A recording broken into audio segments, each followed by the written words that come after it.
na kapag po nabigyan natin ang karapatan ng NFA na makapagbenta ng diretsyo sa taong bayan at makontrol ang presyo ng bigas, hindi po tataas ng ganito ang presyo ng bigas.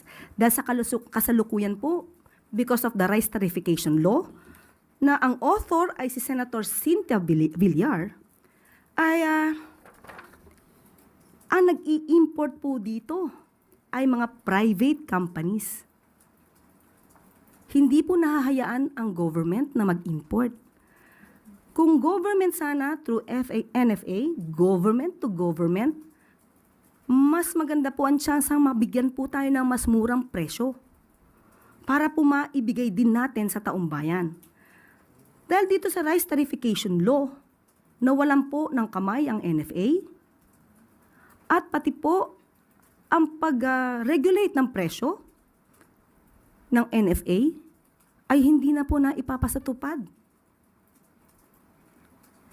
Ang nangyayari po ngayon ng NFA, makakapagbenta lamang po sa Kadiwa, sa FTI, sa LGU.